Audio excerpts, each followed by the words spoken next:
요한복음 14장 1절부터 11절까지 죄 많은 이 세상은 내 집 아니네, 우리 찬송가 제목입니다. 찬송가 제목을 떠올리며 오늘 말씀을 들으시면서 내 집은 어디가 있는가 한번 생각해 보시는 그런 시간 되시기를 바랍니다. 이 앞전에 우리 예수님께서 만찬식을 행하시는데 유다가 예수님을 팔자 이렇게 예수님께서 말씀을 하십니다. 근데 제자들은 알아먹지 못했습니다. 유다가 설마 배반자일까? 무려 3년 반 동안이나 예수님 곁에서 예수님을 모셨고 누구보다 신뢰를 받았으므로 그가 재정을 맡았습니다. 아무도 그를 의심하지 않았습니다. 그러나 성경에서 요한복음 6장 70절에 예수님께서 너희 중에 하나는 마귀다 이렇게 말씀하셨습니다. 우리 다른 복음서와 달리 요한복음은 다릅니다. 다른 복음서는 거의 AD 50년에서 60년경에 적어져 있습니다. 그러나 요한복음은 예루살렘이 멸망한 뒤 AD 70년에 예루살렘이 멸망하는데 AD 90년경에 모든 제자들이 거의 순교를 당하고 첫 원조 멤버들은 다 이 세상을 떠난 뒤에 사도 요한 거의 홀로 남아 이제 모든 걸 정리하면서 쓴 글로 생각하시면 됩니다. 그러니까 그가 사건을 고찰하고 예수님의 신성과 모든 것을 종합해서 적었을 때 요한복음의 독특함이 드러나는 것입니다. 그래서 요한복음, 요한 1, 2, 3서, 요한계시록을 보면 공통된 흐름이 있습니다.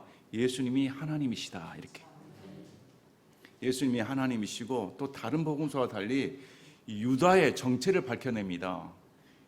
유다의 정체가 마귀다 이렇게 적어놓은 글은 요한밖에 없습니다.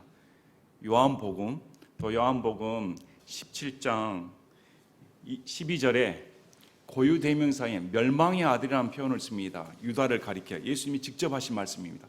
그래서 예수님께서 직접 유다를 가리켜 마귀다, 직접 멸망의 아들이다. 멸망의 아들은 사도 바울이 밝힌 것처럼 적그리스도를 가리킬 때 쓰는 고유대명사입니다. 그러니까 이 유다의 정체를 우리 사도 요한이 적어놓은 글이죠. 그래서 이런 점들이 각기 다릅니다. 요즘 이단들의 공통된 특징이 뭡니까? 예수님의 신성을 부인하는 것입니다. 삼위일체를 부인합니다.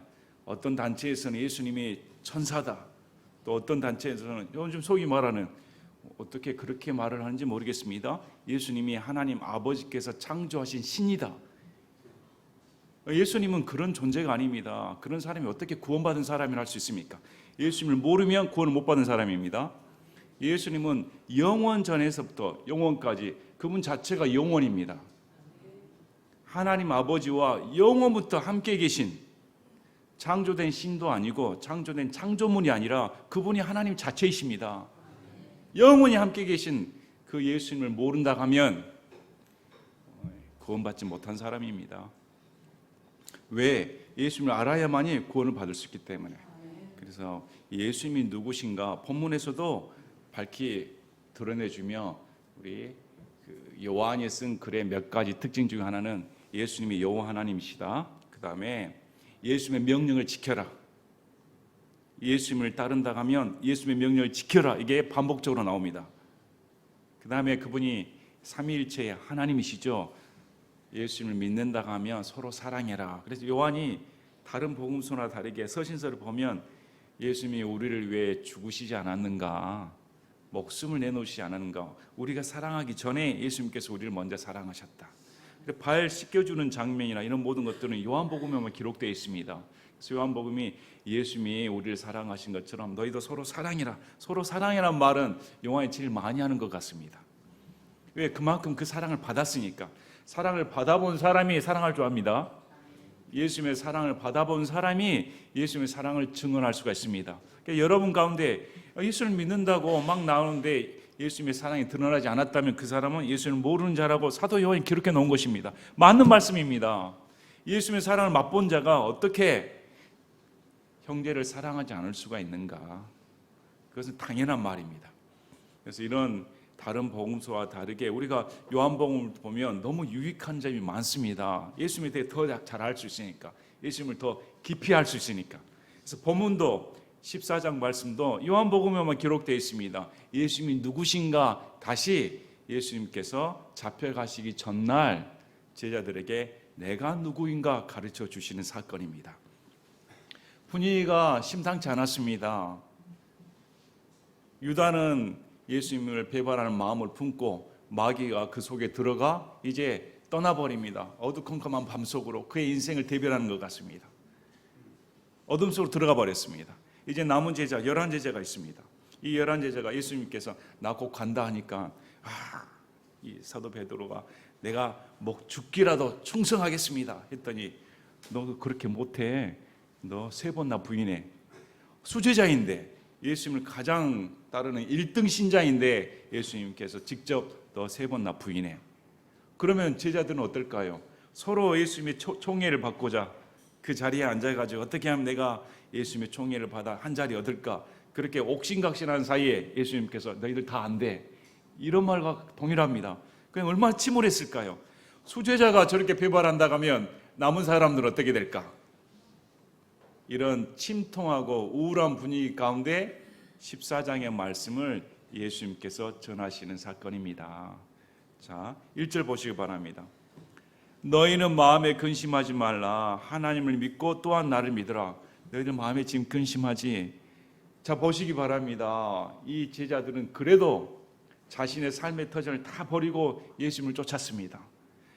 가족을 떠나 친족의 품을 떠나 이단 사이비 소리 들어가며 한낱 갈릴리 청년이 예수님께 자신의 전 인생을 투자했습니다.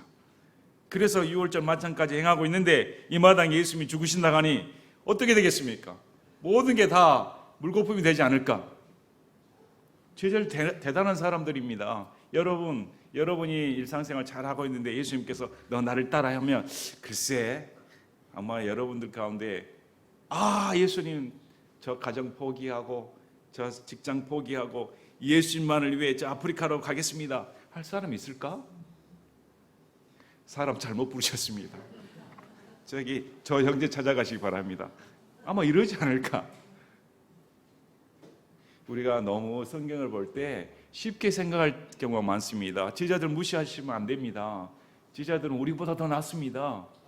그 고립되고 편협한 시족사회나 다름없는 유대 사회에서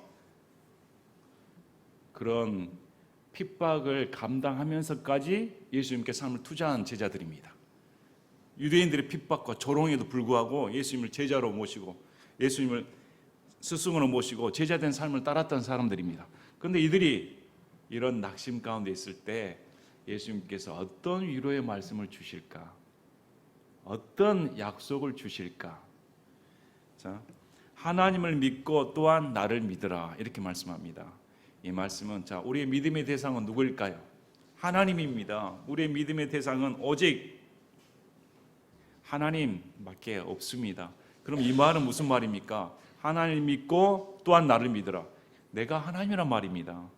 예수님께서 내가 하나님이다. 너희 하나님 믿지 않니? 그래, 그처럼 나를 믿어라. 내가 하나님이니까.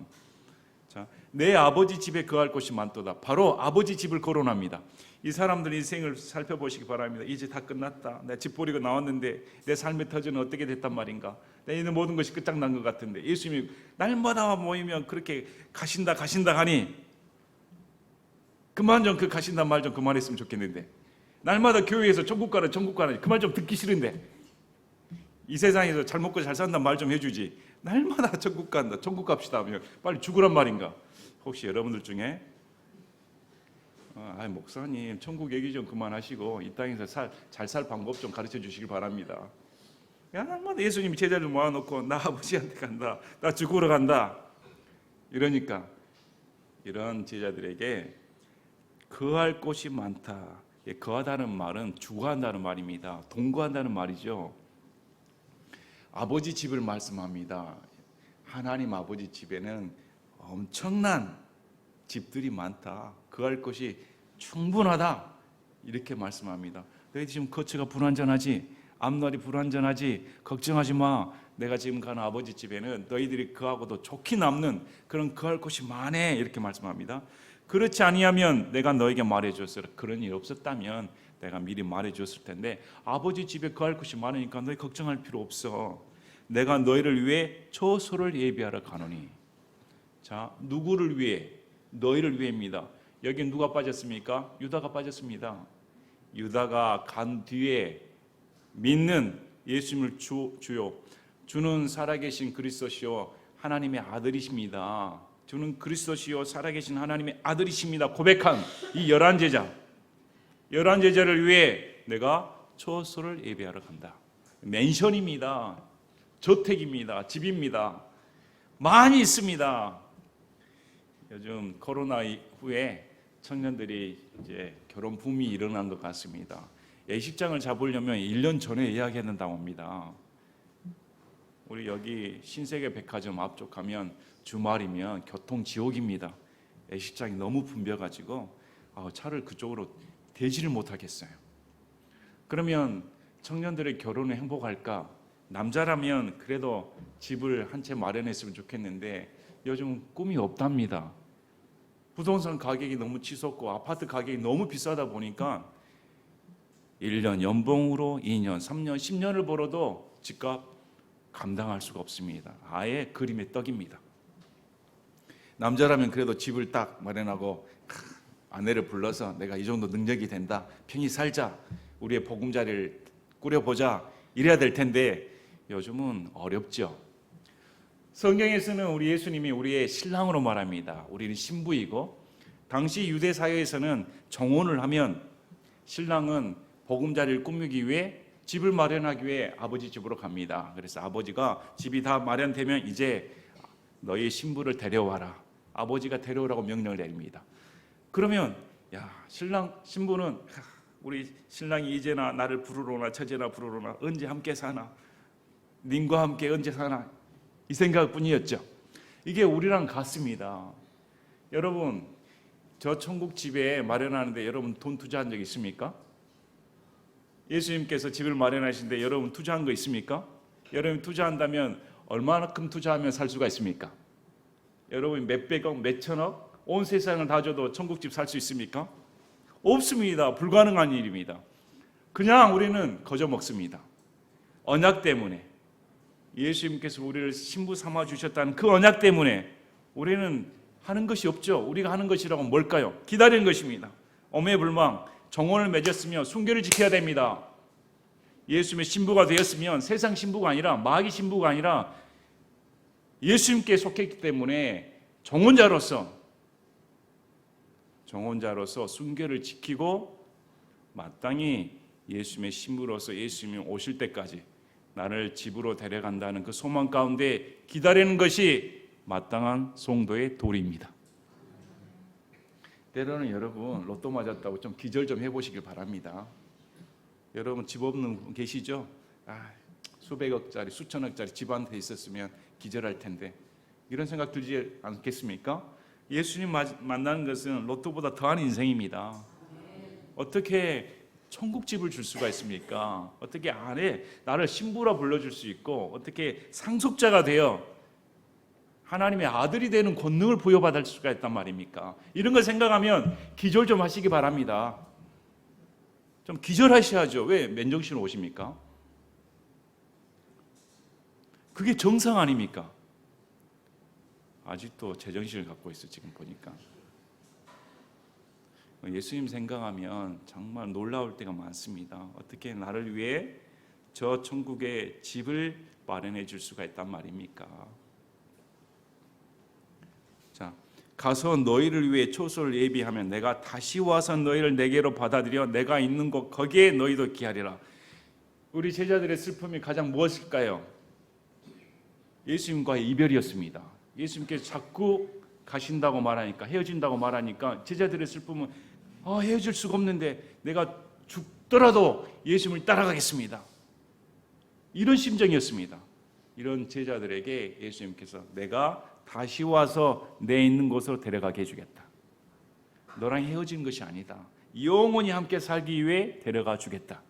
어디로? 집으로, 보금자리로 데려가게 주겠다. 이렇게 말씀을 하시는 겁니다. 여러분의 소망이 뭡니까? 제자들의 소망은 한 자리 차지하는 거였습니다. 여전히 그는 땅의 소망을 주었습니다. 그들은. 그러나 예수님의 소망은 전혀 다릅니다.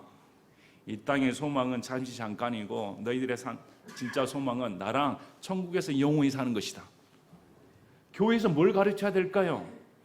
이 땅에서 부귀영화 누리는 거, 예수님 부르짖어 가지고 돈 잘 버는 거, 이 땅에서 내려면서 예수님 만나면 병 고침 받습니다. 이런 거 뭘 위해서 살고 있습니까? 무엇이 진정한 소망일까요? 예수님께서 우리에게 주신 진정한 소망이 뭘까요? 그래, 내게 부르짖어라. 네 원한 네 믿음대로 될지어다. 이딴 거 가르칩니까? 제자들의 이런 거 가르칠까요? 없습니다. 영원한 소망 단 한 가지. 저 천국에서 너랑 영원히 살겠다. 이것보다 더 중요한 것이 어디가 있습니까? 영원히 주님과 함께 살겠다. 우리 데살로니가전서 4장 16, 17절에 데살로니가전서 4장 16, 17절에 주께서 호령과 천사장의 음성과 하나님의 나팔 소리와 함께 친히 하늘로부터 내려오시리니 그리스도 안에서 죽은 자들이 먼저 일어나고 그 뒤에 살아서 남아있는 우리가 그들과 함께 구름들 속으로 채어 올라가 공중에서 주를 만나리라. 그리하여 우리가 항상 주와 함께 있으리라. 영원한 소망은 항상 주와 함께 있는 것입니다. 공중 재림을 분명히 하십니다. 예수님께 다시 오셔서 공중에서 우리를 휴거시키신다. 우리를 분명히 부르러 오신 날이 있다고 성경은 말씀합니다. 왜 오늘날 교회에서 이런 거 안 가르칠까요? 소원 이 땅에서 아니면 인본주의, 감정을 자극하는 것처럼 그 인본주의 사랑을 똘똘 뭉쳐가지고 뭔가 눈물 쏟아내는 것처럼 거짓된 사랑입니다. 죄를 가르치지 않습니다. 회개를 가르치지 않습니다. 한 번 구원받았으니까 회개하지 않고 자백만 해야 돼. 이런 거짓 교리가 어디가 있습니까? 구원받은 사람은 회개를 더 잘합니다. 내가 주의하는 사실을 더 잘 아니까. 그래서 오늘 말씀 제목은 뭡니까? 죄 많은 이 세상은 내 집 아니다. 여러분의 집은 여기입니까? 아니면 천국입니까? 우리보다 먼저 믿고 죽은 자들이 저 천국에 있다고 성경은 말씀합니다. 그리고 예수님이 오실 때 우리가 먼저 일으킴을 받는 게 아니라 휴거되는 게 아니라 먼저 죽은 자들이 휴거된다. 이렇게 성경은 말씀합니다. 공중에서 주를 만나는 놀라운 변화 사건이 일어난다고 성경은 말씀을 합니다. 우리는 그거 그대로 믿습니다.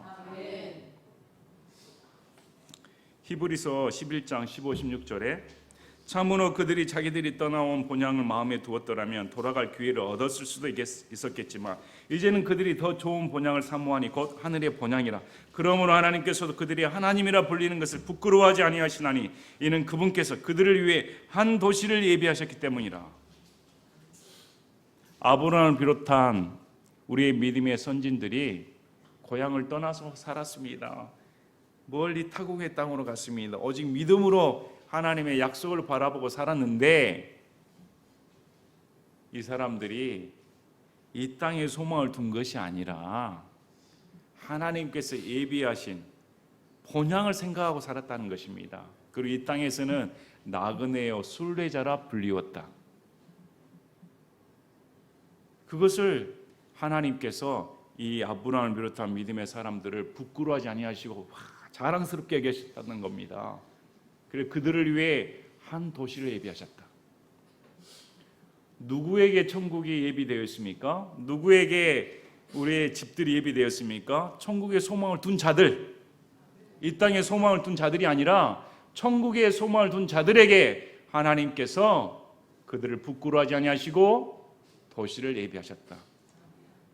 우리를 위해, 믿는 자들을 위해 천국이 예비됐다는 거 믿으시길 바랍니다. 예수님 믿는 사람만이 갈 수 있습니다. 돈으로도 못 가요. 백으로도 못 가요. 능력으로도 못 가요. 노력으로도 못 가요. 오직 예수님을 믿음으로 갑니다.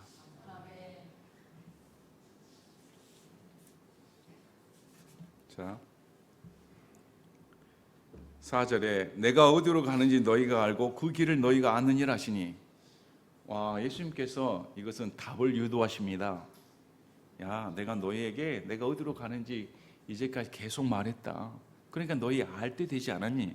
내가 어디로 가는지 알지? 예수님은 아버지로 갑니다. 죽으시고 부활하셔서 가시는 것입니다. 알지? 그 길을 너희가 안다 했더니 도마가 딱 나섭니다. 이럴 때 도마가 딱 나서야 돼요. 들어본 적이 없는 말인데 이렇게 말합니다.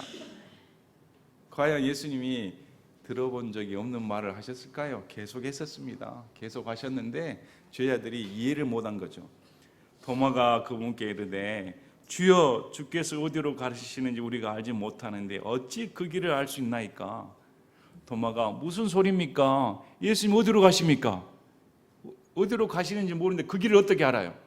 예수님 서울 가십니까? 부산 가십니까? 서울로 가신다 해야 서울로 가는 길을 알지.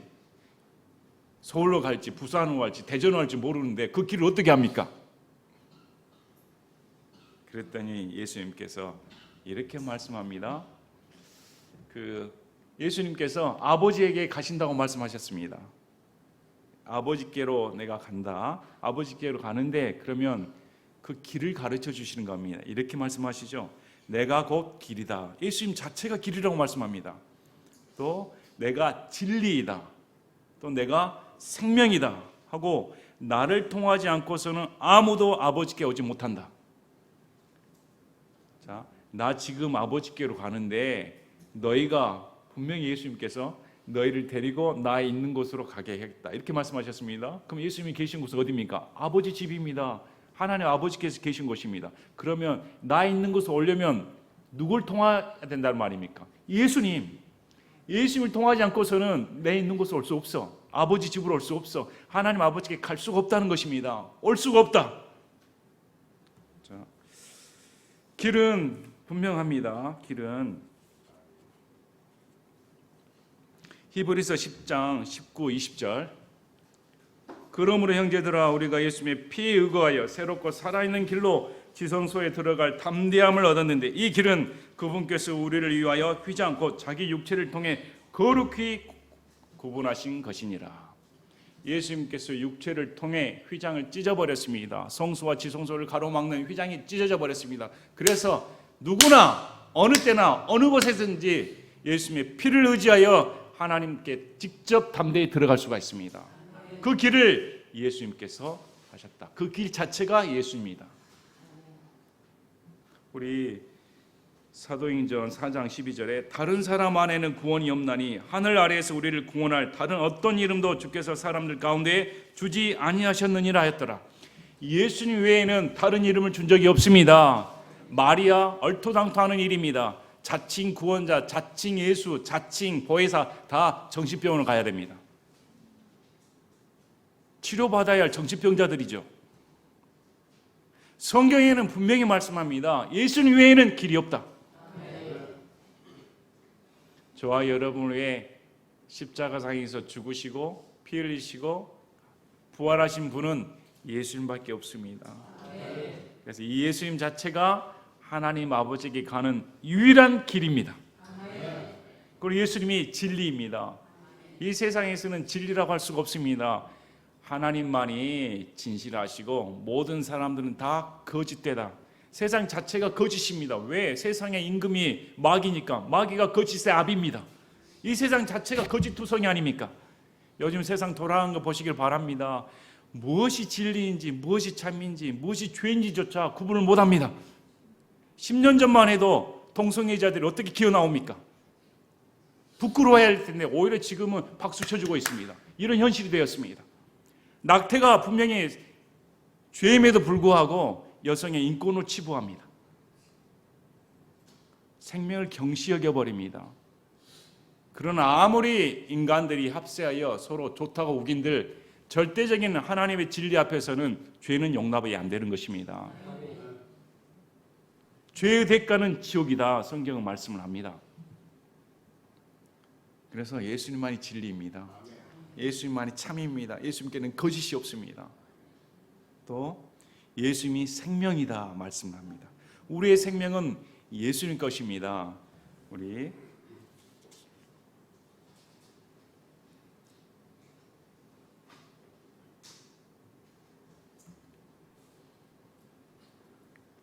요한일서 5장 20절에 또 하나님의 아들께서 오셔서 우리에게 깨달음을 주사 우리가 진실하신 분을 알게 하셨음을 우리가 알고 또 우리가 진실하신 분 곧 그분의 아들 예수 그리스도 안에 있음을 아노니 이분은 참 하나님이시요 영원한 생명이시니라. 요한일서 5장 20절에 예수님이 영원한 생명이다. 예수님 안에 생명이 있습니다. 그분이 우리에게 생명을 주셔야 우리가 영원한 생명을 얻는 것입니다. 안 그러면 다 살았다고 할 수 없는 송장에 불과합니다. 살았다고 움직이고 다니는데 예수님을 믿지 않는 자들은 그 속에 생명이 없으므로 산 송장이나 다름없다고 성경은 말합니다. 이미 죽었다고 말합니다. 예수님 믿는 자는 진짜 살아서 움직이는 자이고 믿지 않는 자는 이미 죽은 자이다. 그래서 예수님을 모르면 인생의 길을 찾지 못합니다. 자신이 어디로 가는지조차 알지 못하고 인생 가운데 방황하다가 결국 그 끝이 지옥입니다. 예수님을 알지 못하면 무엇이 진리인지 무엇이 거짓인지 분별하지 못하고 거짓에 속아 넘어가 그 끝이 지옥입니다. 예수님을 알지 못하면 진정한 생명이 무엇인지 영원한 삶이 무엇인지 알지 못하고 이 세상이 전부인 줄 알고 착각하다가 지옥에서 영원한 형벌을 받게 됩니다. 예수님만이 길이요 진리요 생명이다. 예수님께서 분명한 자신의 선언을 하시는 것입니다. 자, 이제 7절을 보니까 너희가 나를 알았더라면 내 아버지도 알았으리라. 이제부터는 너희가 그분을 알고 또 보았느니라 하시니라. 자, 내가 아버지한테 가는데 나를 알았더라면 제자들 알고 있지 않습니까? 예수님이 누군지 알고 있지 않습니까? 예수님을 그리스도로 고백한 제자들입니다. 하나님의 아들로 믿고 있는 제자들입니다. 근데 나를 알았더라면 내 아버지도 알았으리라. 이제부터는 너희가 그분을 알고 또 보았다. 너희가 아버지를 알고 하나님 아버지를 보았다고 말합니다. 이것은 유대인들에게는 날벼락 같은 말입니다. 왜? 하나님 아버지를 본 자가 없거든요. 하나님 아버지를 보았다가는 다 죽습니다. 너무 거룩하신 분을. 근데 예수님께서 제자들에게 나를 본 자는 아버지를 보았다 이렇게 말씀하는 겁니다. 그러니까 이해가 안 되는 거죠. 빌립이 그분께 이르되 주여 우리에게 아버지를 보여주소서. 그러면 우리에게 족하겠나이다. 이제까지 본 적이 없으니까 하나님 아버지를 본 자가 없습니다. 단 한 명도. 그러면 아버지 한번 보여주시길 바랍니다. 그랬더니 우리 예수님께서 빌립아 내가 이렇게 오랫동안 너희와 함께 있었는데 내가 아직 나를 알지 못하느냐. 나를 본 자는 아버지를 보았는데 어찌 내가 말하기를 우리에게 아버지를 보여주소서 하느냐. 내가 아버지 안에 있고 아버지께서 내 안에 계신 것을 내가 믿지 아니하느냐. 내가 너희에게 하는 말들은 내가 스스로 하지 아니하며 오히려 내 안에 거하시는 아버지 곧 그분께서 그 일들을 하시느니라. 요한복음에만 기록되어 있습니다. 요한복음은 철저하게 하나님 아버지와 예수님은 하나이다 가르쳐 줍니다. 하나님 아버지와 예수님은 하나이시다. 삼위일체를 가르쳐 주십니다. 성부 하나님, 성자 예수님, 성령 하나님, 이 세 분이 한 하나님이시다. 한 하나님 안에 세 분의 인격체가 있다. 이것이 삼위일체입니다. 그래서 이단들은 이 삼위일체를 부정합니다. 부인합니다. 믿어지지가 않으니까. 우리가 믿어지지 않으면 안 믿는 겁니까? 성경은 믿어져야 믿는 것이 아니라 안 믿어져도 믿는 것이 믿음입니다.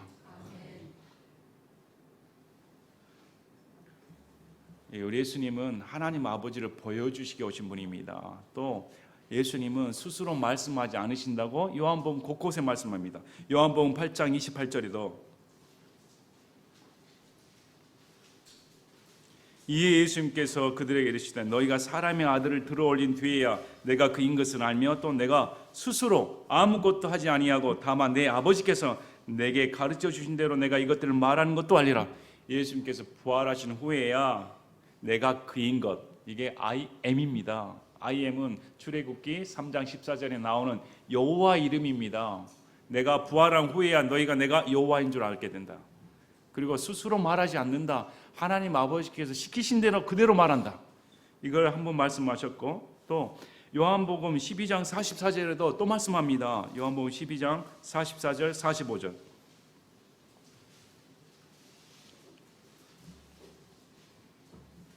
예수님께서 외쳐 이르시되 나를 믿는 자는 나를 믿지 아니하고 나를 보내신 분을 믿으며 나를 보는 자는 나를 보내신 분을 보느니라.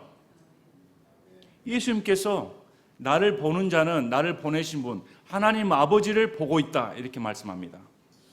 요한복음 12장 49절에도 요한복음 12장 49절, 나는 스스로 말하지 아니하였고 나를 보내신 아버지께서 내가 이를 것과 말할 것을 친히 내게 명령으로 주셨느니라.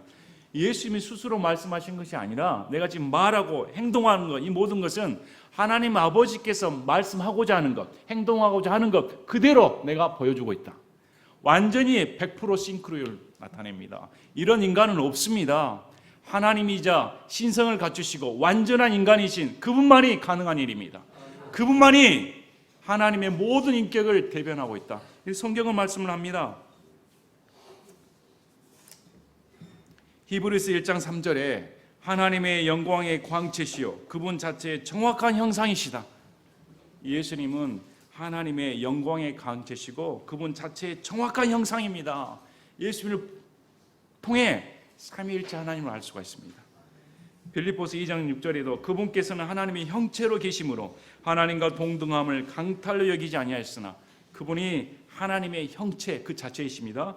골로새서 1장 15절에도 그분께서는 보이지 아니하시는 하나님의 형상이시요 모든 창조물의 처음 난 자이시니 보이지 아니하시는 하나님의 형상이 예수님입니다. 그래서 요한복음 1장 18절에 아무도 어느 때나 하나님을 보지 못했을 때 아버지의 품속에 계신 독생자께서 그분을 밝히 드러내셨느니라. 아무도 하나님 아버지를 본 자가 없습니다. 그러나 그분 안에 계신 독생자께서 하나님 아버지를 드러내시기 위해 이 땅에 육신의 몸으로 입고 오셨다. 아들을 보아야만이 하나님 아버지를 볼 수 있다. 아들을 보지 않고 하나님 아버지를 볼 수 있는 방법은 없다고 성경은 말씀을 합니다. 그래서 예수님을 믿는 것이 하나님 아버지를 믿는 것입니다. 예수님 따로 하나님 아버지 따로는 없습니다. 왜? 예수님이 하나님 아버지의 완전함을 다 보여주시는 유일한 분이시기 때문에. 그래서 예수님께서 얼마나 답답하셨을까요? 내가 이렇게 계속 말을 하고 있는데 도마도 그렇고 빌립도 그렇고 이해를 못하고 있는 것입니다. 예수님 따로 하나님 아버지 따로 생각하고 있는 것입니다. 야, 내가 그토록 보여줬는데 그토록 말을 했는데 왜 이해를 못하니? 나를 본 자가 하나님 아버지를 봤다. 내 말을 듣는 자가 지금 예수님 말을 듣는 자가 하나님 아버지의 말을 듣는 것이다. 이렇게 말한 것입니다. 그래서 11절에 내가 아버지 안에 있고 아버지께서 내 안에 계신다는 내 말을 믿으라. 그러지 못하겠거든 바로 그 일들로 인해 나를 믿으라. 여러분 예수님에 대해 생각해 보시길 바랍니다. 그분이 구약의 여호와 하나님이십니다. 우리 구약을 보면 어떤 분들은 이렇게 생각합니다. 구약은 다 죽이라는 하나님, 신약에 와서 하나님 마음이 변하셨나? 다 사랑하라고 하신다. 이렇게 교회에서 생각하는 사람들 정말 많습니다. 혹시 여러분들 가운데 계실지 모르겠습니다. 성경에서 구약의 하나님 너무 무서우신데 아이들까지 다 죽이라고 하시는데 근데 신약에 와서 보니까 이제 예수님이 구원시키시려고 다 살리시려고 사랑을 베푸시나? 이렇게 오해하시는 분이 있습니다. 그러나 성경은 분명히 말씀합니다. 예수님은 어제나 오늘이나 내일이나 영원토록 동일하신 분입니다. 구약의 예수님, 신약의 예수님 다른 분이 아닙니다. 구약의 여호와 하나님, 신약의 예수님 다른 분이 아닙니다. 예수님은 철저하게 죄를 미워하십니다. 죄를 미워하는 그 예수님의 거룩한 속성을 가장 잘 드러내는 것이 레위기입니다. 얼마나 죄를 미워하는가? 살자가 없습니다. 하나님 아버지 앞에 율법으로는 살자가 인간 가운데 한 명도 없기 때문에 인간을 구원시켜 줘야 되니까 다 지옥 보낼 수 없으니까 구원시켜 주시기에 유일한 방법은 완전한 인간이 되어 의로운 피, 거룩한 피, 죄가 없는 피를 흘려주시기 위해 우리의 대속 헌물이 되어주시기 위해 이 땅에 오셔서 저와 여러분을 위해 대신 죽어주신 겁니다. 내가 죽어야 되는데 그 예수님이 지금 말씀해 주십니다. 그 거룩한 하나님 아버지의 거룩한 속성을 내가 보여주고 있지 않는가? 이 예수님을 알아야겠다.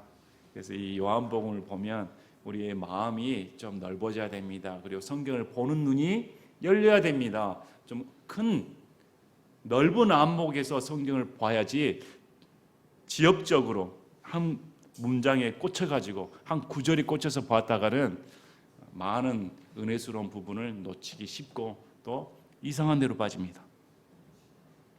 그래서 성경을 좀 넓게 보는 안목을 가지시고 오늘 말씀을 보시면 우리 예수님께서 참 놀라운 말씀을 주십니다. 나 아버지한테 가는데 아버지를 다 내가 보여주었다. 그러면 우리가 아버지에 대한 소망을 가져야 될 거 아닙니까? 예수님의 속성이 다 아버지의 속성이니까 야 이렇게 인간을 사랑하시는구나. 어때 나 같은 죄인을 사랑하시는구나. 그러면 얼마나 나를 데려오고 싶을까?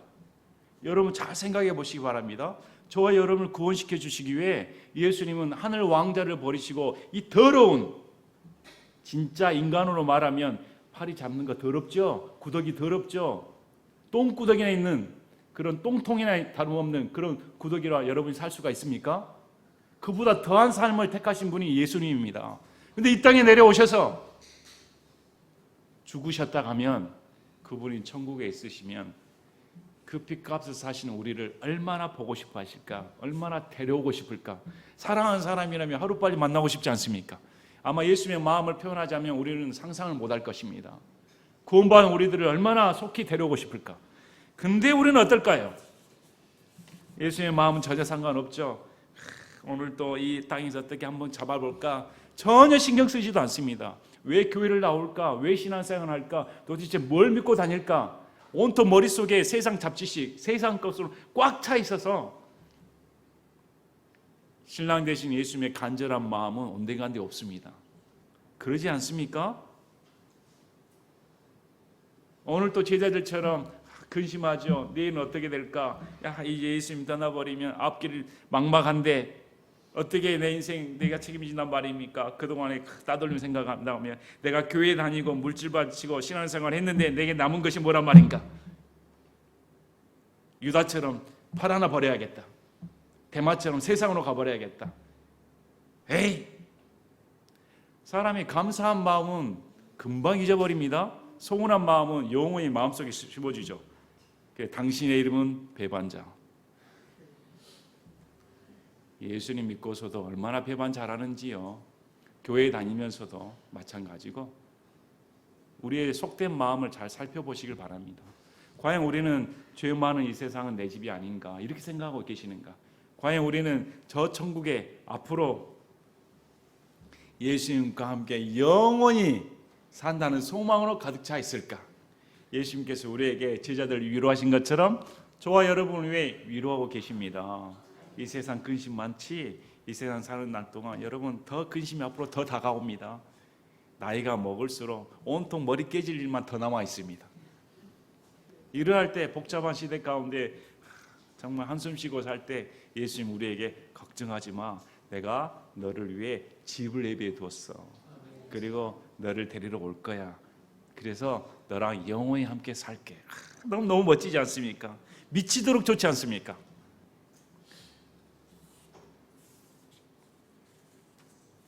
예수님 안 믿는 사람이 제일 불쌍합니다. 정말 예수님을 모르고 어떻게 저렇게 살까?